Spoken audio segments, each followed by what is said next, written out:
महाराष्ट्र काय कर्नाटक काय सर्वांनी सबस्क्राईब करा खिलार महाराष्ट्राची शान आणि क्लिक करा बेल आयकॉनवर. एन्जॉय. धोंडराम बापू गाडगीळ काय आणि जिल्हा कोल्हापूर, राहणार पाचगाव. हे कसे आहेत, मी खोंडच घेतलेले आहे, 4 खोंड घेतलेले आहेत. आता रोकला 4 आहेत आपल्यापाशी. 2 आता मापाला, म्हणजे एक बगटाला पळतो आहे, एक जनरलला पळतो आहे. जनरलला म्हणजे आताच 4-5 मैदानं केले तर जोरात, म्हणजे मापालाच पुढल्या वयाच्यातच आहे. 1-2-1-2लाच आहे खोंड चिमण्या म्हणून. आता ती दुसरी 2 बैल कुठे आहेत? ती द्यानोळीत आहेत. ते तिकडं असण्याचं कारण म्हणजे तुमच्याच ते कसं होतं आहे, आमच्याकडे साहेब काय आहे माहिती काय, हे पाऊस काळ किंवा हे तिकडं कसं आहे हवामान काय हे सगळं चांगलं असतं म्हणून तिकडं आम्ही ठेवलेले आहेत. आणि राहणीमान म्हणा किंवा आपलं जनावरांचं कष्ट म्हणा आमच्यात आता होत नाही. आता पाऊस लागायला लागला म्हणलं की सगळं बंद होते. आणि तिकडं कसं होते हवाचं किंवा वैरण काढी, आपली वैरण जरा जाड, पाणी जाड काय सगळीच हवामान सगळी जाडच येते आपल्यात काय. आणि तिकडं कधी सांगलीपासून खालती कसं होतं आहे, जयसिंगपूर सांगलीपासून खालती हवा अशी खुल्ली राहते. त्याच्यामुळं बैलांची शिस्ती बिस्ती हे सगळं चांगलं होतं आहे. आणि आमच्या इकडे सारखा पाऊस असतो, तिकडं काय पावसाला कमी असते पाऊस, त्याच्यामुळं जनावर तिथंच चांगली राहू शकते. आता यांचा खुराक किंवा वैरण कशा प्रकारचं काय असतं? म्हणजे आता जनरल शर्यतीला जे अंतर ते पाळतात किंवा एवढं कंटिन्यू पळावं लागतं, कधी डांबरीवर असतं, कधी माळरान असतं, कधी हे, तर यांचा खुराक काय असतो मेन? खुराक म्हणजे कसं होतं आहे, शातू तरी पहिलं लागतातच. शातू लागते, गहू काय विशेष कोणलाही घालत नाहीत. मग त्याच्यात दुसरं म्हणजे उडीद म्हणा किंवा आपलं हरभरा म्हणा, मटकी म्हणा, अनेक म्हणजे 1-4-5 तरा मिळून मिक्स करून ती घालत असतात. आता हल्लीच्या काळात ही बैल सांभाळणं सोपं आहे का अवघड आहे? हे पहिलवान सांभाळायला चांगला कर. आता काय पहिलवान सांभाळायला बरा कर, हे बैल सांभाळायचं म्हणजे एवढं दादा सोपं नाही आहे साहेब. काय हे पहिलवानच्या वर काम आहे. आता या बैलाला खर्च येतो कमीत कमी 20-25 हजारापासून आता खर्च आहे महिना. आणि हे टॅम्पूतनं जाणं किंवा प्रवेश फी भरणं किंवा हे खर्च हे वेगळाच, हे सेपरेटच, म्हणजे मालकांना हे द्यावं लागतं. त्याला उचलूनच 20 हजार रुपये पाळणाऱ्याला सांभाळणाऱ्याला द्यावं लागते. त्याच्यामुळं काय माहिती आहे, एवढं सोपं राहिलं नाही हो. म्हणजे गरिबाचं कामच नाही करत, आता त्यातनं नादामुळं का नाही ते करावं लागते. आता प्रवेश फी किती असते मैदानावर गेलं की? प्रवेश फी माप तुम्हाला 10-15 हजार ते 25 हजारापासून प्रवेश फी असते. माप बक्षीस जसं आहे तसं. हां, बक्षीस 10%. मग एखाद्या शर्यतीला बैल घेऊन जाणं असेल, किती खर्च येतो एखाद्या शर्यतीच्या दिवशी? 5-10 हजार येते की.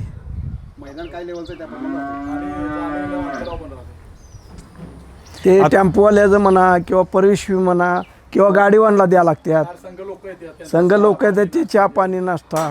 कमीत कमी किती लोक घेऊनच जावी लागतात? एवढी पाहिजेलच? नाही येतातच ती शौकीन लोक. काय आपण जाऊन घेऊन जायचं काय काम नाही. आता उद्या साहेब काय माहिती काय, हे 1.5 लाख किंवा 2 लाख लोक जरी येणारे, हे आपण आणत नाही. ते रोजच्याला त्यासनी छंदच आहे. तो बैलवाल्यापेक्षा बी त्यासनी छंद लय. म्हणजे तुम्ही घरनं निघताना किती लोक कमीत तरी कमी? आमच्या संघ 7-8-10 असतातच की. तेवढी पाहिजेलच. पाहिजे. मग तिथं गोळा झालेली वेगळीच असतात, म्हणजे आपली सुद्धा. कारण इथं जाताना आपल्याकडे 7-8 असतात. ती बघा येणारी ही वेगळीच, म्हणजे आपल्या गावातले असून द्यात, परके असून द्यात, आपल्या बैलाचे एक लोभ आहे म्हणून आपण येणारे असून द्यात. आता तुम्ही सांगितलं की प्रवेश फी याच्या बक्षिसाच्या 10% असते. परत महिन्याला आपल्याला सांभाळणं म्हणलं तर जवळपास बराचसा खर्च आहे. आज कुठली गोष्ट तुम्हाला अशी वाटते, आता तुम्ही जुन्या काळ पण पाहिलाय शर्यतीचा आणि आज 2025 चालू, कुठली गोष्ट अशी वाटते की आजचे आयोजक जे आहेत की ज्यांनी हा बदल किंवा प्रवेश फी कमी केली पाहिजे किंवा हे केलं पाहिजे, असं काय वाटतं तुम्हाला? त्यांच्या नियमानं आत्ता जे साहेब चाललंय, त्यांच्या नियमानं चाललंय ते बरोबरच चाललंय हो. त्यासने तर कसं 10% म्हटल्यानंतर काहीच नाही हो. काय आम्हाला माप फुकट पाहिजे. फुकट केलं तर ते पुढं बी ते सगळ्याला आलं पाहिजे ना मापाला. त्याच निमित्त म्हणजे काय बाबा गाडी नोंद केली तरच हे, नाहीतर मग कोण बी येऊन उभा राहतोय हो. पळणारा बी उभा राहतोय, न पळणारा बी उभा राहतोय. हे कसं आहे आता ती डिपॉझिट ती ठेवलेल्यामुळं कधी कसं आहे जे पळणारी मर्यादितच लोक राहतात ना. आता ब गटाला साहेब कमीत कमी 30 गाडी 40 45 50 पात्र जाते या गाडी. हां, आणि परत आदतला म्हणलं तर ते वेगळंच म्हणजे काय 30-35 गाड्या असते. परत आता जनरलला म्हणलं तर 10-15 12-13 गाडी ही असते. आता जसं आता एक गोष्ट पाहिली तर शर्यतीला गेल्यानंतर नंबर 3 ते 4 असतात प्रत्येक गटाला.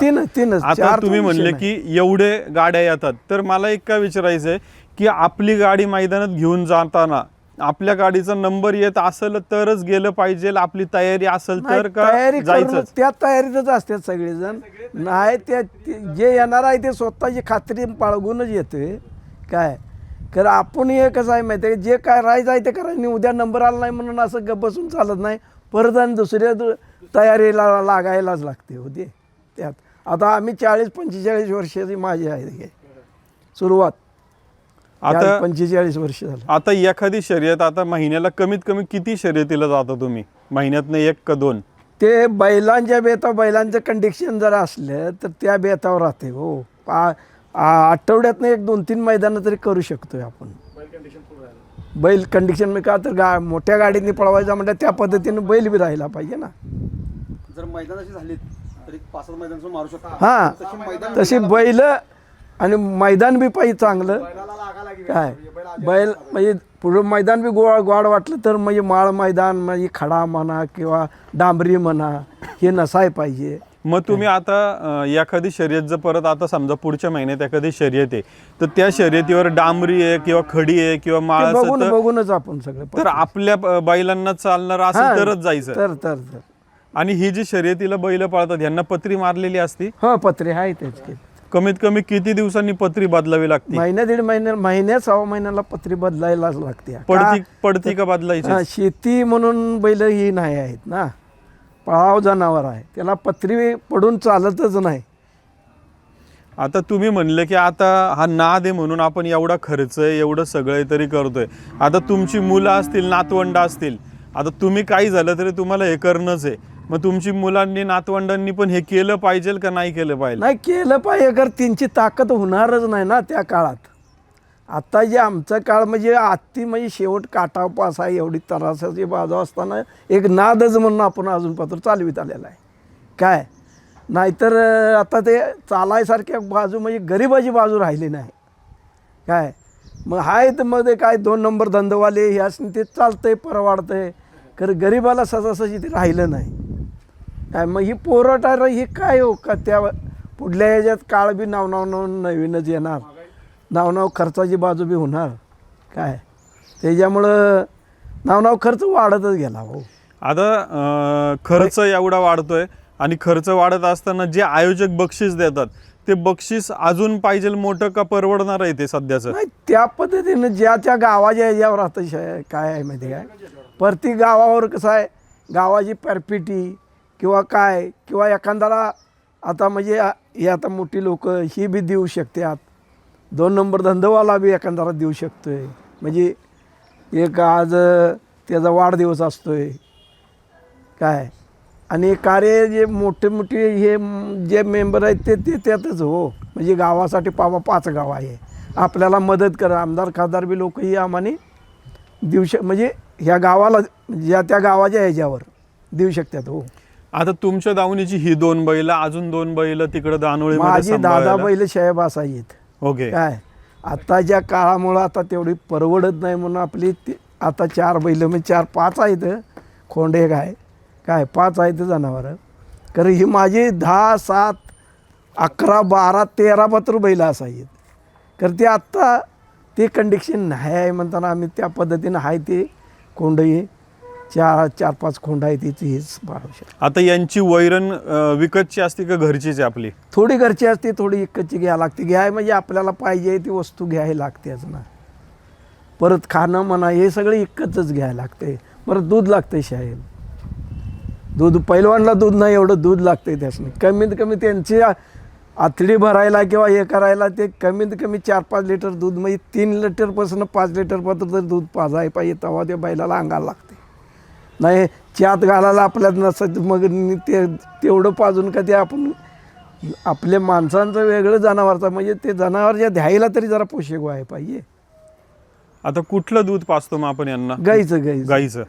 किल्लार आता गाईचं. एक मला प्रश्न इथं असं विचारायचं बरं का मालक, की काही जण म्हणतात, आता आपण माणसाचं उदाहरण घेऊ, काही जण म्हणतात की दूध हे लहानपणी मुलांनाच कप भर दिलं की ते त्यांच्या अंगी लागतं, हा. आपण जेव्हा मोठं होतो तेव्हा आपण पिलं तर आपल्या अंगी लागत नाही किंवा काय असं म्हणतात. नाही ज्याला सर्व्हिस आहे ते पिऊ शकतो, जो अजून एक म्हातारा झाला तरी कट्ट्याला येऊन पिऊ शकतो.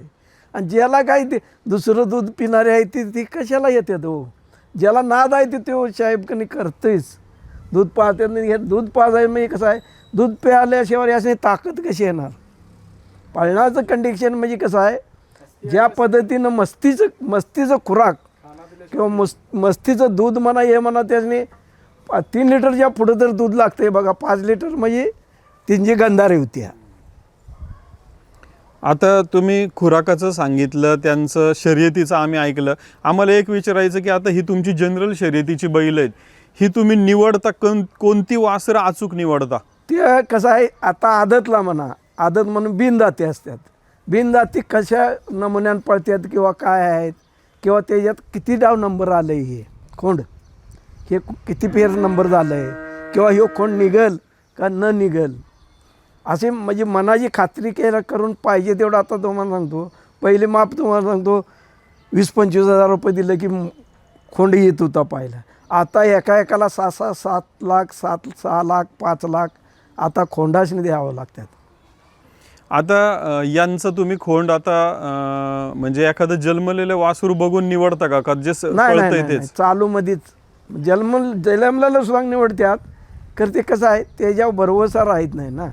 चालूमध्ये कसं असं आहे, आज एक 2 दातीला किंवा बिनदातीला पळा लागलंय आणि ह्या 5-6 गाडीतनी बाबा नंबरात आहे सारखं, त्याचा दर बी होतोय ना. आता या बैलांचं कमीत कमी 30-35 लाख रुपये दर झाला काय. त्या मानानं खाणं बी आहे, त्या मानानं खर्च बी आहे, आणि त्या मानानं आता दर पहिलं कसं होतं, 2 लाख 3 लाख रुपये दिलं म्हटलं की आपल्याला पाहिजे तो बैल मिळत होता. आता तसं नाही, वर्षानुवर्षे वेगळंच आहे.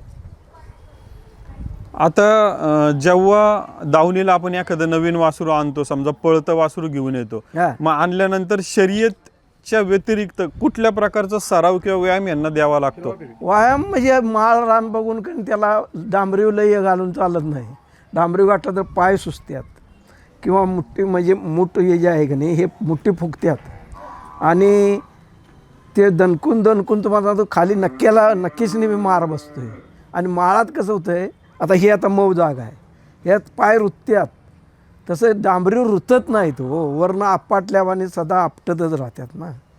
त्याच्यामुळं ते डांबरीले बैल म्हणजे कटाकटी सहसाची घट म्हणजे कमतरच काय चुकूनच म्हणजे डांबरीला होत्यात करत ते काय करतात, मग ते पायात घाण झाली किंवा काय झाले फुटलं किंवा काय झालं, त्याला पत्री 2 महिने मार लागलेला असतो, त्यामुळं महिना 2 महिने 4 महिने एकाला हे भीत नाही, एकाला काय भीत बी नाही. आणि सर्रास हे डांबरीला ही बैल कमतरमधली लागतात. लय मोठ्या ह्याच्यातली बैल हे भीत नाहीत, आणि मोठ्या ह्याच्यातली घातली तर परत अवघड होते. तरासाची बाजू होती ना, बैल बी टिकला पाहिजे.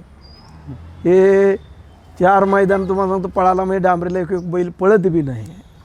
कच्च्याव कसं आहे तसं कच्च्याव हे आता म्हणजे मार आणला कसं आहे की ते कुठंही पळालं तर काय भीत नाही, काय नाही, मार बसत नाही किंवा ढोर खेळतं राहतं आहे किंवा अंगात सवनत नाही, तो बैल सवनत नाही. रस्त्यावर असला काय नाही कसं होतं डांबरीवर सवानतोय बैल, तसं ह्याच्यात सवनत नाही, खुला राहतोय बैल. तर बैलाचा बी ताजवा बघून सगळ्या गोष्टी कराव्या लागतात. आणि आत्ता तरी भयानक तुम्हाला सांगतो, महागाई जेवढी झाली आहे तेवढी साहेब का नाही, 10-12 गाडी म्हणजे लई कटाकटी व्हायची. आता 40-50 गाडी एका पेट्याला होती, त्या 2 गट करावं लागतात, 3 गट करावं लागतात. म्हणजे जनावरं आतुनात लोकांनी पळल्यात नाही, आतुनात नाद लागला. म्हणजे आता या बारकं पोरगं आहे 12-13 वर्षात, ते पोरगं सुद्धा काय आणून पळवायला नादानं का नाही आतुनात, म्हणजे हे आता मैदान चालू झाल्यापासून तुम्हाला सांगतो का नाही, आतुनात लागला. कमीत कमी 150-200 गाडी सगळ्या सकट बैल, म्हणजे पट्ट्यावर 150-200 बैल येते. आता म्हणजे पहिलं कसं व्हायचं तसं नाही. एक 4 गाड्या व्हायच्या, 7 गाड्या व्हायच्या, 5 गाड्या व्हायच्या काय. आणि शेवट बैल दमलेले असायचे, त्याच्यामुळे कमतर म्हणजे असं पहिलं 12-13 प्रमाण लई वाढले. आता गाडी पळवायचं प्रमाण म्हणजे आतुनात कर, खर्च बी आतुनात कर लोकाला. आणि ह्याला कटाळा नाही, पब्लिकला कटाळा नाही आहे. म्हणजे आता कल झालं आहे मैदान, आज कशाला जायचं, सगळा कामधंदा सोडून नाही जात्यातच. त्या भागाला ती तेवढी येत्यातच. जे आता हे गाव आहे, आज दुसऱ्या गावाला जरी झालं लगट, रोजच्याला चालूच आहे मैदान. 2 असू द्या, 4 असू द्यात, 7 असू द्यात, तर प्रत्येक पट्ट्यावर आहेतच, पब्लिकही आहेच.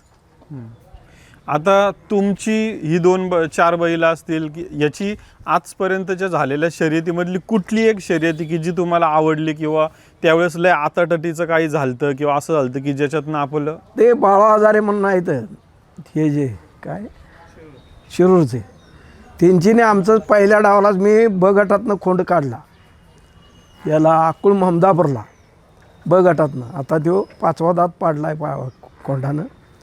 त्या रोजी म्हणजे आता ती गाडी सारखी नंबरात आहे. 2, 3ला, 5ला, 5-6 मैदानात, 7 मैदानं बी सल्लग बी होती काय. जाऊन खोंडानं पहिल्या जुटला कसं झालं, पहिल्या जुटला त्या रोजी 18 म्हणजे एकदम पायात एकामेकाचा नंबर बाळदांचा आणि आमचा पायात नंबर एकामेकाचा. म्हणजे आमच्या पहिल्याचा पाय पडला आणि त्यांचा वर राहिला आणि आपला खाली टेकला रेसवर. एवढं म्हणजे तुळशीनं एवढं झालं. परवा बी याला बी झालं, या काय भडगावला, तिथं बी चांगल्या गाड्या पळायला चांगलं झालं ते आमचं मैदान. म्हणजे आम्ही तिथं बी एक झालो, लाख रुपयाची मैदान होती तिथे काय. म्हणजे सर्रास सगळ्या गाड्या आपल्या भागातल्या. त्यांची गाडी बी म्हणजे आज बाळा हजारी म्हणा किंवा यांची हरिपूरवाल्यांची म्हणा, अशा एक 5-7 गाड्या चांगल्याच पळतात. ते कोण होईल नंबर 1 काय कळू शकत नाही. एखाद्या दिवशी एखाद्या शर्यतीला असंही होतं की आता शर्यत जेव्हा भरती तेव्हा आपण चर्चा करतो आपल्यात बसल्या की उद्या हीच गाडी येईल, तीच गाडी येईल. नाही तसं मनात नाही असते की, कारण सगळी प्रत्येकजण तयारीला त्याच आलेला असते ना. आणि ह्यात मोठेपणा साहेब घालून चालत नाही.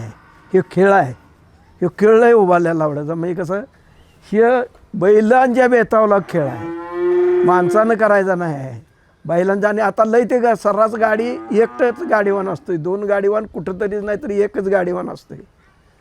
त्याच्यामुळं बैल पळूनच नंबर करावा लागते.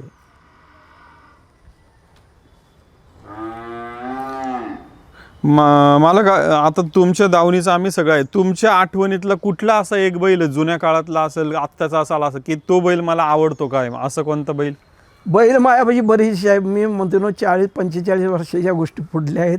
म्हणजे मोठं बोलणं मग का छब्या म्हणा काय, म्हणजे असे बरीचसेच बैल. म्हणजे माझ्या डोक्याला केस नाहीत एवढी मी बैल घेतल्यात काय. त्याच्यामुळं कसं आहे, मला तारीखवार एवढंच माहिती नाही, तर तुम्हाला नंबरसुद्धा तुम्हाला सांगतो काय. तेव्हा मी मोठ्या म्हणजे गटात सारखा आहेच वरची नंबरात. जुना बैल आमचा छब्याच होता, सगळ्या गावाला माहित होता कसा होता, त्याच्यामुळं गावाला नाद लागला. आणि पोरांची लय म्हणजे गाववाल्यांची बी म्हाताऱ्या माणसापासून, तरण्यापासून म्हाताऱ्या माणसापासून का नाही, बारक्या पोरापासून म्हाताऱ्या माणसापासून त्यांच्या मर्जी बी होती. हावळ्या सारंग्या म्हणा किंवा छब्या म्हणून होता, सर्जा आणि हरण्या काय, असे परत तुम्हाला सांगतो वश्या म्हणा, असे बरीचसे बैल म्हणजे असे भरपूर साहेब काय आपल्या सांगण्यात सुद्धा नाही तेवढी बैल होऊन गेलेत. आणि आत्ता एक खोंड होणार म्हणून तुम्हाला सांगतो, मी एक खोंड घेतला तर आता 2 वर्ष झालं माझ्याकडे खोंड आहे. तो खोंड आता मापाला म्हणजे पुढल्या गाडीत आत्ता शिकला आहे काय. नाहीतर अजून बगाटातनं आदत म्हणजे बिनदातीतनं अशाच ह्याच्यात होता. आता मालक तुम्ही एक गोष्ट आत्ता बोलताना बोलले की गावाचं पण नाव तिथं लई होतं आपल्या बैलांना. गाव म्हणजे बैलच गावाचा, हे घरात आहे तर पात्र मालकानं आपला म्हणायचा. अहो तुम्ही आलाय कशासाठी, आपला बैल आहे म्हणूनच आलाय का नाही. ह्याच्यामुळं थोडक्यात गावाचे बी त्या श्रद्धा पाहिजेच हो, गावाची श्रद्धा पाहिजेच. नाहीतर मग काय नुसते आपली मालकाची श्रद्धा काय घरात आहेच की. मी नुसत्या मालकाची श्रद्धा होऊन चालत नाही, गावाची बी श्रद्धा लागतेच हो. काहीतरी आपल्या देवाचं बी पुण्य आहे म्हणा, आपली पुण्य आहे म्हणा, किंवा गावची पुण्य आहे म्हणा, याबद्दल नाव करायचं म्हणजे एवढं सोपं राहिलेलं नाही. नाव म्हणजे तुम्हाला तो खर्चाची बाजू आहे आणि हे करावं लागतं, आणि त्याच्यात गावचा बी आनंदाची म्हणजे गावचं बी नाव होतं, त्यामुळं लोक बी फार्मात असतात ना. आपली गाडी पळायला लिहा, आपल्यातला गाडी पळते, आपल्यातला नंबर करतोय, हे आपल्याला म्हणजे आवस आहे ना. ते तुम्हाला आता कसं आहे, मला ते लिहिता वाचता येत नाही, त्याच्यामुळं आपल्याला तारीखवार आपल्याला सांगता येत नाही. बैलही पहिल्यापासून माझी ही कायम आहेतच या मोठ्या रावटात, नाहीतच नाही. माझा बैल 8-9 बैल माझी कायम आहेतच त्याच्यात, आणि अजून बी होतीत. कारण आता या वर्षात आपली बी ताकद कमी आली आहे, नांगरी धरायला म्हणा, कुळवकाठी म्हणा, पोराने गेलं तर, नाही तर आपल्याला आता ते वित नाही. मला एक शेवटचा प्रश्न विचारतो. विचारा. आता 40-45 वर्ष तुम्ही या क्षेत्रामध्ये स्वतः काम करताय. आता बैलगाडा शर्यत बंदीचा मागचा 5-10 वर्षाचा काळ खूप मोठा होता, तर त्या काळात कुठलं वाईट वाटायचं मनामध्ये? वाईट म्हणजे आपल्या अर्थच नाही असं वाटायचं ना. कसं आहे, प्रत्येक गोष्टीचा प्रत्येकाला छंद असतोय.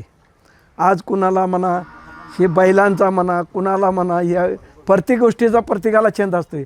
ती छंदाला जर ती वस्तू नसली तर त्याचा उपयोग काय आपला? म्हणजे माझी बैल मापाला यायला त्या काळात सर्जा आणि छब्या म्हणून होता. फुल मापात म्हणजे का असे बगटातनं जनरलला लगेच मापात यायला आणि हे मैदान बंद व्हायला काय 4 वर्ष राहावं आम्हाने. म्हणजे ते रात्री झोप लागना, दिवसा झोप लागना म्हणा, ही पाळी सारखं ते त्या नादाशिवाय विषयच नाही हो.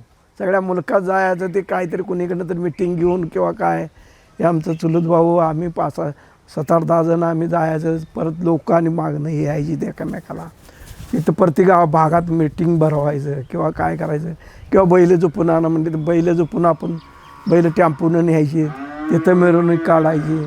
माप म्हणजे लय म्हणजे आत्तूनात त्रास झालेला आहे, म्हणजे भयंकर. ते काय आपल्याला जसं नाही, हे जगाला बी त्या नादाला, आणि ह्या नादामुळं बरीचशीच लोक कनी ह्या नादाला, सगळ्या नादाला कटाळीत कर, ह्या नादाला कोण आता कटाळ्याला नाही. सगळं नाद बंद झालेत की आता पैलवान किती केवढी राहिल्या, तमाशा केवढा राहिला आहे, परत हे काय सगळ्या गोष्टी ज्या आहेत का नाही ह्या ज्याच्या त्या कर, ह्या नादाला अजून कटाळ नाही. आता ह्या नादात तरी उत्पन्न अशी झाल्या भयंकर, म्हणजे भयंकर आतून आत, म्हणजे बैल उभा करायला जागा नाही. असं असली मैदानं कधी झाली नव्हती. आता या 2 वर्षात काळ जे आला आहे का नाही, म्हणजे चालू झाल्यापासून या असली मैदानं कधीच झाली नव्हती. मग असा या 5 गाड्या, 10 गाड्या, 15 गाड्या, 20 गाड्या, ही आत्ता एका पेटाला 50-45 गाडी जमते म्हटल्यानंतर एका गटाला. मग नाद कितपट वाढला सांगा की. असा नाद बी आतूनात वाढला आहे. लोकांनी निशयोग भरपूर झाला आहे. पैसे खर्च त्याला याचा कोण विचार करत नाही. फार एका परिस्थिती नसताना सुद्धा रानावर सुद्धा पैसे काढून जे नाद आहे ते करतोयच. मग काय मोठे लोक जे 2 नंबर गटवाले आहेत त्यासनी काय त्यासनी चालतंय हो. मला का आता अजून एक असं विचारायचं आहे, तुम्ही म्हणलं की हा नाद असा नाद आहे की ज्याच्यामुळं आम्हाला एक हा प्रश्न विचारावा असं वाटतोय, ह्या नादामुळं माणूस जर 50 वर्ष जगणं, म्हणजे 50 वर्ष समजा आपलं जगण्याचं आयुष्य असेल तर तो 100 वर्ष जगल का या नादामुळं? मी म्हणतो 10-20 वर्ष तरी काय ना आगाव जातील ना ते या नादामुळं. या नादामुळे त्या ज्याला नाद आहे ते शिकून, म्हणजे उद्याचं मैदान कुठं आहे तुम्हाला सांगतो हे बघतंय माणूस. उद्या भाऊ कुठल्या गावाला मैदान आहे आणि ह्याच्यात गाड्या कुठल्या येतील, ह्याचं बक्षीस किती आहे, ह्या पद्धतीनंच तुम्हाला सांगतो. पण लक्ष सारखं ज्या नादात आहे त्या नादाचं लक्ष आहेच हो. जे लोक येते ते ज्या नादाची आहे ती नाद करतातच हो. धोंडराम बापू गाडगीळ माझं नाव काय, आणि जिल्हा कोल्हापूर आणि तालुका करवीर. ठीक आहे, खूप खूप धन्यवाद मालक. खिल्लार महाराष्ट्राची शान